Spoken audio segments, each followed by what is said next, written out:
किती सुंदर नजारा आहे बघा हा मुंबईचा आमच्या. आणि मी निघालेली आहे संध्याकाळचा स्वयंपाक करायला. आणि सगळ्यांना तर माहीतच आहे मी स्वयंपाकाचे कामं करते. पहिल्या घरी मी आलेली आहे. इथे फक्त क्रिस्पीशी एकदम टेस्टीशी बनवलेली आहे मी भाजी. पराठे बनवलेले आहेत एक जणासाठी आणि एक जणासाठी चपात्या. पूर्ण जेवण बनवलेलं आहे. किचन स्वच्छ केलेलं आहे. आता मला जायचं दुसऱ्या घरी. तर चला मी दुसऱ्या घरचा स्वयंपाक तुम्हाला दाखवते मी काय काय बनवलेलं आहे. मी ह्या सोसायटीमध्ये सगळ्यात लास्ट येते, पण मी आज इकडे सगळ्यात पहिला आलेली आहे.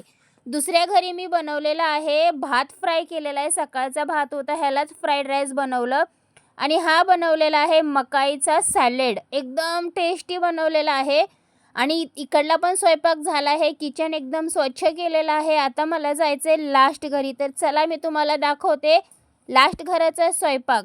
किती छान बघा दिसते हे नेट. मला तर खूप आवडतं. मी येता जाता मी त्यालाच बघत राहते. लास्ट घरी मी बनवलेलं आहे मटर पनीर एकदम टेस्टीवालं. आणि बनवलेले आहेत ओवा आणि मिठाचे पराठे तुपामध्ये शेकलेले. काकडी कापलेली आहे. पूर्ण जेवण झाकून ठेवलं आहे. किचन स्वच्छ केलेलं आहे. खूप गरमी होते मुंबईमध्ये. पाऊस बंद झाला 2 दिवस झालं. तर चला मी आता निघालेली आहे माझ्या घरी. तुम्हाला कोणत्या घराचा स्वयंपाक आवडला मला कमेंटमध्ये नक्की सांगा आणि माझ्या चॅनलला सबस्क्राईब नक्की करा.